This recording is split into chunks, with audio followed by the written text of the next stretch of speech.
اگر کہتے ہو چار پر حق چاروں جنتی تو لکھو رسول کی حدیث جھوٹی. اللہ کے نبی کہہ رہے ہیں ایک جنتی سب جہنمی. ارے کیا بتاؤں مولوی صاحب، ایک لکھتا ہوں تب بھی پھنسے، چار لکھتا ہوں تب بھی پھنسے. کیوں پھنس رہے ہو یار؟ آؤ ایک ہماری طرح دھاڑ کے کہو اللہ کی قسم ہمارے بزرگ جھوٹے ہو سکتے ہیں، ہمارے پیر، ہمارے ولی، ہمارے مولوی، ہمارے ملا جھوٹے ہو سکتے ہیں، لیکن کائنات میں محمد رسول اللہ کی ذات جھوٹی نہیں ہو سکتی ہے. ہم اپنی آنکھوں سے دیکھا ہوا ایکسیڈنٹ یہ کہہ کر جھٹلا سکتا ہوں کہ یہ ایکسیڈنٹ میں نے دیکھا ہے، لیکن محمد اگر یہ کہہ دے کہ یہ ایکسیڈنٹ نہیں ہے تو میں یہ کہوں گا کہ میری آنکھیں جھوٹی ہو سکتی ہیں لیکن محمد کا فرمان جھوٹا نہیں ہو سکتا.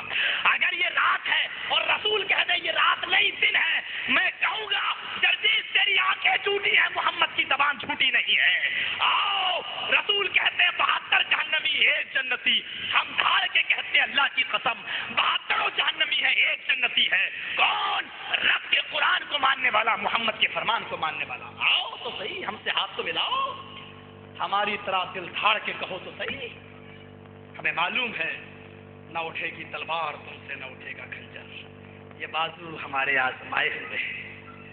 آؤ تو صحیح، میں للکارتا نہیں ہوں، صرف اتنا کہہ رہا ہوں تم سے محمد رسول اللہ کی عظمت کو اونچا کرنے کے لیے کہو کہ رسول کا فرمان جھوٹا نہیں. یہ کیا ایک پھر نبی کی حدیث بھی صحیح، ایک ہی جنت میں جائے گا، وہ بھی صحیح. چار امام، چاروں برک، چاروں جنتی، یہ بھی صحیح. ایک بھی صحیح، چار بھی صحیح. ارے میں پاگل ہوں، مجھے بریلی میں بھرتی کر دو جاؤ. ارے ایک بھی صحیح، چار بھی صحیح، تو مجھے پاگل کتے نے کاٹا کیا؟ میں پاگل ہوں؟ مولوی کہہ رہا گھوڑا حلال بھی ہے مکروہ بھی ہے، ارے میں ہی پاگل ہوں؟ ایک کہہ رہا حلال، ایک کہہ رہا حرام، ہاں دونوں صحیح. ارے کہاں کی بات کرتے ہو تم؟ ایک کہتا یہ رات، دوسرا امام کہتا یہ دن، تم کہہ رہے دونوں بار. بات صاحب رات بھی صحیح دن بھی صحیح. آپ کے یہاں پاگل خانہ کہیں ہے؟ میں نے تو بہت دور کے بارے میں بتا دیا بریلی کے اندر. آپ مجھے اپنے یہاں کے پاگل خانے میں بھرتی کر دو، ہمارا اسکرول ڈھیلا ہے دماغ کا. سب صحیح، سب صحیح صاحب. ایک امام کہہ رہا ہے امام کے پیچھے سورہ فاتحہ نہیں پڑھو، امام شافعی کہہ رہے ہیں لا صلاۃ لمن لم یقرأ، نہیں پڑھو گے تو نماز نہیں، لا صلاۃ نماز ہی نہیں. امام شافعی کہہ رہے ہیں ہے ہی نہیں. ابو حنیفہ کہہ رہے ہیں پڑھو گے تو منہ میں آگ بھری جائے گی. اب بتاؤ کس کی مانو؟ امام شافعی کو مان لیتے ہیں اور پڑھتے ہیں تو وہ کہہ رہے ہیں آگ بھری جا رہی ہے، اور اگر ابو حنیفہ کی مان کے نہیں پڑھتے ہیں تو یہ کہہ رہے ہیں نماز ہی نہیں. مفتی صاحب کون صحیح؟ مفتی صاحب کو تو مفت میں ڈگری ملی ہوئی ہے، وہ کہہ رہے ہیں دونوں صحیح. ہم ہی پاگل ہیں؟ ارے ذرا غور کر کے بتاؤ، مجھے انصاف کی ترازو پہ تول کے بتاؤ. ایک کی بات مانوں تو دوسرے کی نظر میں ہم کیا ہو رہے ہیں؟ بتاؤ صحیح. اور ہم سے پوچھو جرجیت صاحب آپ کیا کہیں گے؟ چاروں امام اپنی کرنی دھرنے کے مالک ہیں، ان کے اجتہاد میں غلطی ہو سکتی ہے، انسان ہے، معصوم نہیں تھے. اللہ ان کی نیکیوں کو قبول فرمائے، ان کی غلطیوں کو معاف فرمائے. ہم تو اتنا کہیں گے نہ ان کی دیکھ نہ ان کی دیکھ، آمینہ کے لال محمد رسول اللہ کی دیکھ. جو اس کی بات مل جائے اس کی بات مان لے، رسول سے جس امام کی بات مل جائے مان لے. مولوی صاحب بات تو تمہاری ٹھیک ہے، سمجھ میں آ رہی ہے، لیکن مسئلہ تو وہی ہے قال وجدنا آبانا، میں نے اپنے باپ دادا کو ایسے نہیں پایا. کیوں؟ حلوہ کھانا مولوی کا کام، پتھر ماننا نبی کا کام. ہم تو حلوہ کھائیں گے، حالانکہ پتھر باندھنا بھی سنت ہے. وہ نہیں، نہ وہ تو ہو ہی نہیں سکتا. پتھر کون باندھے گا؟ وہ تو بہت بڑی سنت ہے، وہ تو صرف نبی عمل کریں. حلوہ کھانے والی سنت پر ہمارا مولوی عمل کرے. واہ صاحب، میٹھا میٹھا ہڑپ کڑوا کڑوا تھو، وہ چاہے کسی کے اوپر گرے. آؤ بات کرتے ہو تم کی. قرآن جس جگہ پڑھا جاتا ہے، ہماری کتابیں نہیں، ہمارے مولوی کی کتابیں نہیں، قرآن جہاں پڑھا جاتا ہے. امام مسلم کیا نقل کرتے ہیں؟ اٹھاؤ مسلم شریف. مجتمع قوم فی بیت من بیوت اللہ وَيَتْلُونَ كِتَابَ اللَّهِ وَيَتَدَارَسُونَ بَيْنَهُمْ إِلَّا نَزَلَتْ عَلَيْهِمُ السَّكِينَةُ وَغَشِيَتْهُمُ الرَّحْمَةُ وَحَفَّتْهُمُ الْمَلَائِكَةُ وَذَكَرَهُمُ اللَّهُ فِي مَنْ عِندَهُ. رواه مسلم. امام مسلم اس حدیث کو مسلم شریف کے اندر لائے، فرماتے جب کسی کے گھر میں، جب کسی مکان میں اللہ کا ذکر ہوتا ہے، قرآن کی تلاوت ہوتی ہے، یتلون کتاب اللہ، اللہ کی کتاب کی تلاوت ہوتی ہے، اور وَيَتَدَارَسُونَهُ، اور اس کتاب کا درس ہوتا ہے، سبق تم پڑھو، ہمیں پڑھاؤ، ہم تمہیں پڑھائیں۔ جس مکان میں اس کا تذکرہ ہوتا ہے وَيَتَدَارَسُونَ بَيْنَهُمْ، اور جو آپس میں ایک دوسرے کو درس دیتے ہیں، إِلَّا نَزَلَتْ عَلَيْهِمُ السَّكِينَةُ، اس مکان کے اوپر اللہ کی سکینت نازل ہوتی ہے، وَغَشِيَتْهُمُ الرَّحْمَةُ، اور رحمت کے فرشتے ان کو ڈھانپ لیتے ہیں، رحمت ان کے اوپر نازل ہوتی ہے، وَحَفَّتْهُمُ الْمَلَائِكَةُ، اور فرشتے اپنے پروں سے اس بستی کو چھپا لیتے ہیں، اس مکان کو چھپا لیتے ہیں، وَذَكَرَهُمُ اللَّهُ فِي مَنْ عِندَهُ، اور اللہ تعالیٰ ان لوگوں میں اس کا ذکر کرتا ہے جو اس کے پاس ہوتے ہیں، یعنی فرشتوں میں اس کا ذکر کرتا ہے، اس قوم کا ذکر فرشتوں میں ہوتا ہے۔ قرآن پڑھنے والی کتاب کا، اپنے اپنے مولویوں کی لکھی ہوئی کتابوں کا نہیں، معاف کرنا ہم مولانا مختار احمد ندوی کی لکھی ہوئی کتاب پڑھنا شروع کر دیں تو اس کا نہیں، معاف کرنا ہم مولانا یہ اپنے ابراہیم صاحب کی کوئی لکھی ہوئی کتاب پڑھنا شروع کر دیں تو نہیں، کیونکہ دنیا میں سب سے بڑی کوئی کتاب ہے تو وہ قرآن ہے، اور قرآن جہاں پڑھا جائے گا وہاں غشیتہم الرحمہ، وہاں رحمت آئے گی، وہاں فرشتے اس کو ڈھانپیں گے، اور وہاں نزلت علیہم السکینہ، سکینت اور وقار نازل ہوگا، وہاں سکینت آئے گی جہاں قرآن پڑھا جائے گا، قرآن کو سمجھا جائے گا، قرآن کے معنی اور مطلب کو پر غور کیا جائے گا۔ اتنی عظیم کتاب، اور اللہ نے اس کو سمجھانے کے لیے محمد رسول اللہ صلی اللہ علیہ وسلم کو بھیجا، لیکن آج میرے پیارے ساتھیوں اس کو آج ہم پتہ نہیں کیوں نہیں سمجھ پا رہے ہیں، اور وہ ہماری سمجھ میں کیوں نہیں آ رہا۔ جس قرآن کی عظمت کا عالم یہ ہو کہ اللہ اعلان کر رہا ہے وَإِن كُنتُمْ فِي رَيْبٍ مِّمَّا نَزَّلْنَا عَلَىٰ عَبْدِنَا فَأْتُوا بِسُورَةٍ مِّن مِّثْلِهِ وَادْعُوا شُهَدَاءَكُمْ إِن كُنتُمْ صَادِقِينَ۔ مسلمانوں کو چیلنج نہیں ہے، ساری دنیا کو چیلنج ہے۔ اگر تمہیں اس کتاب کے بارے میں شک ہے جو ہم نے اپنے بندے جناب محمد رسول اللہ صلی اللہ علیہ وسلم پر نازل کی ہے، اتاری ہے، اگر تمہیں شک ہے، اور عبدنا کا مسئلہ آیا، انشاءاللہ کل بتاؤں گا لفظ عبد کیوں آتا ہے، اور آج نور کہنے والے بھی بیچارے لفظ عبد پڑھ رہے ہیں، اور عبد کس کو کہا گیا؟ آپ کا نام بھی عبداللہ، آپ کا نام ہے عبد المالک، آپ کا نام ہے عبداللہ، عبد الرحمن، عبد کے معنی بندہ، اور بندہ انسان ہوگا اسی کو کہا جائے گا، کسی بکری کو نہیں کہا جائے گا کہ یہ اللہ کی بندی ہے، کسی بکرے کو نہیں کہا جائے گا کہ اللہ کا بندہ ہے، بندہ وہی ہوگا جو انسان ہوگا، اور جو انسان ہوگا وہی عبد ہوگا، اور اللہ کے نبی بھی انسان تھے، اسی لیے اللہ نے عبد کہا ہے۔ وَإِن كُنتُمْ فِي رَيْبٍ مِّمَّا نَزَّلْنَا عَلَىٰ عَبْدِنَا، ہم نے جو قرآن اپنے بندے پر، انسان پر، محمد رسول اللہ صلی اللہ علیہ وسلم پر نازل کیا ہے، تم چاہے کتنا نور کا دعویٰ کرتے رہو، لیکن التحیات میں وہی پڑھو گے جو ہمارا عقیدہ ہے، اشہد ان محمدًا عبدہ ورسولہ۔ اور اللہ کا شکر ہے اللہ نے رسول کا اقرار کرنے سے پہلے بندیت کا، عبدیت کا اقرار کروایا۔ آئے میرے بندے، تو محمد کو رسول تو مان رہا ہے، لیکن رسول تجھے بعد میں ماننا پڑے گا، پہلے رسول کو میرا بندہ ماننا پڑے گا۔ جب تک تو میرا بندہ نہیں مان سکتا تب تک رسول بھی نہیں مان سکتا۔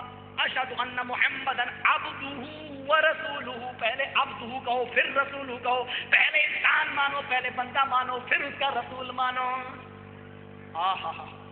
عقیدہ میرا ہی رکھتے ہو، آیتیں وہی پڑھتے ہو، حدیثیں وہی پڑھتے ہو، پھر گالیاں بھی ہم ہی کو دیتے ہو، سمجھ میں نہیں آتا یہ تمہارا کیسا انصاف ہے؟ تم شوق سے گالیاں دو، ہم تمہاری گالیاں کھا کے بھی تمہیں دعا دیں گے، اور یہی کہیں گے کتنے شیریں ہیں لب تیرے کے رقیب، میں گالیاں کھا کے بھی بے مزہ نہ ہوا۔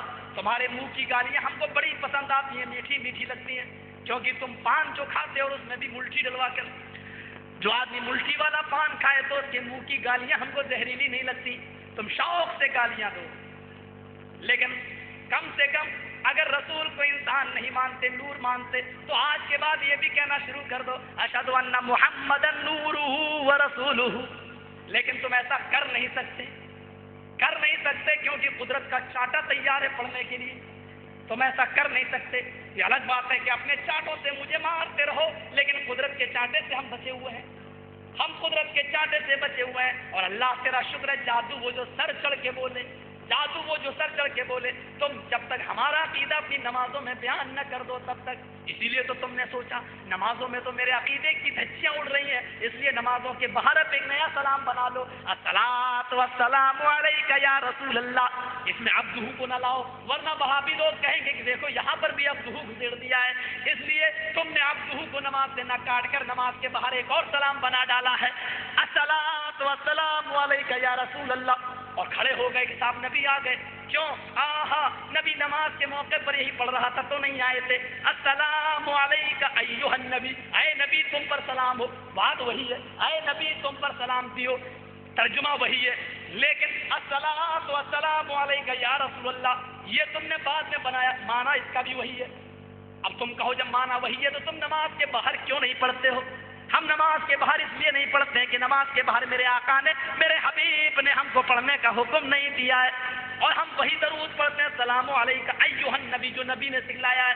ہاں اتنا ہے تم بھی پڑھتے ہو ہم بھی پڑھتے ہیں، فرق اتنا ہے کہ تم میڈ ان انڈیا پڑھتے ہو، ہم میڈ ان عرب پڑھتے ہیں، فرق اتنا ہے کہ تم انڈیا کے مولویوں کا بنایا ہوا پڑھتے ہو، ہم عرب کے سردار جناب محمد رسول اللہ کا بتایا ہوا پڑھتے ہیں، فرق اتنا ہے کہ تم کھڑے ہو کر پڑھتے ہو ہم بیٹھ کر پڑھتے ہیں، فرق اتنا ہے کہ تم نماز کے باہر پڑھتے ہو ہم نماز کے اندر پڑھتے ہیں، ہم انہی حدود میں پڑھتے ہیں جن حدود میں اللہ کے نبی نے بتایا۔ نبی آتے 12 بجے کھڑے ہو جاؤ الصلاۃ والسلام علیک یا رسول اللہ، یہ 12 بجے آ گئے، 2 بجے کھڑے ہو جاؤ 2 بجے آ گئے، 4 بجے کھڑے ہو جائیں رات میں بھی 4 بجے نبی آ جائیں، یعنی میرا نبی ان کا غلام ہے، یہ جب کھڑے ہو کر پڑھنے لگیں گے تب میرے نبی کو آنا پڑے گا، مجال کیا یہ کھڑے ہوں اور میرا نبی نہ آئے، ایسا ہو ہی نہیں سکتا۔ ایک بمبئی میں پڑھ رہا ہے اور ایک آدمی بیچارہ کانپور میں پڑھ رہا ہے الصلاۃ والسلام علیک یا رسول اللہ، اور ایک آدمی یہاں پڑھ رہا الصلاۃ والسلام علیک یا رسول اللہ، میرا نبی بیچارہ اٹارسی کی اسٹیشن پر بیچ میں کھڑا ہے، اللہ میں بمبئی جاؤں یا کانپور جاؤں کہاں جاؤں، دونوں بلا رہے ہیں، اب یہ دونوں بلا ہی رہے تھے، دائیں بائیں والے کہ ادھر سے آگے سے بھی آوازیں آنے لگی پیچھے سے بھی آوازیں آنے لگی، دائیں بائیں والوں نے سوچا کہ یا اللہ ہم جا کے پکڑ لیں کہیں نبی آگے نہ بڑھ جائیں کہیں پیچھے نہ چلے جائیں، تو یہ آگے والے آئے بمبئی والے، انہوں نے دایاں ہاتھ پکڑا دایاں پیر پکڑا، ادھر سے کانپور والے آئے انہوں نے بایاں ہاتھ بایاں پیر پکڑا، ان آگے پیچھے والوں نے سوچا کہ میں محروم کیوں رہ جاؤں، یہ بیچارے آئے ان کو کچھ نہ ملا تو انہوں نے کرتے کا دامن پکڑا، کسی نے پیچھے سے پکڑا، اور کسی کو کچھ ہاتھ نہ آیا تو اس نے سر کے بال ہی پکڑ لیے، اب وہ کہہ رہا الصلاۃ والسلام علیک یا رسول اللہ، وہ بھی کہہ رہا میرے نبی ادھر جانا چاہتے ہیں تو ادھر والا کھینچ رہا ہے، اور ادھر جانا چاہتے ہیں تو ادھر والا کھینچ رہا ہے، آگے جاتے تو پیچھے والا پیچھے جاتے تو آگے والا، حقیقت یہ ہے کہ تم صلاۃ و سلام پڑھتے رہے، نہ میرا نبی بمبئی آیا نہ کانپور نہ دائیں نہ بائیں، میرے نبی کو تم نے چھینا جھپٹی ایسی کی کہ میرے نبی کے ٹکڑے ٹکڑے کر ڈالے، میرے نبی کو تم نے قتل کر ڈالا، میرے نبی کو تم نے چھلنی چھلنی کر دیا، ہاں میرا نبی تو کہیں نہیں پہنچا لیکن نبی کے کپڑے پھاڑ دیے، ہاں یقین مانو میرے بھائیوں، یقین مانو میرے بھائیوں، اگر میرے نبی کے ٹکڑے ٹکڑے نہ ہوتے تو کسی کو نبی کا کرتا نہ ملتا، کسی کو نبی کا پیجامہ نہ ملتا، کسی کو نبی کی چھڑی نہ ملتی، کسی کو نبی کی پگڑی نہ ملتی، کسی کو نبی کا دامن نہ ملتا، اور کسی کو نبی کے سر کا بال نہ ملتا،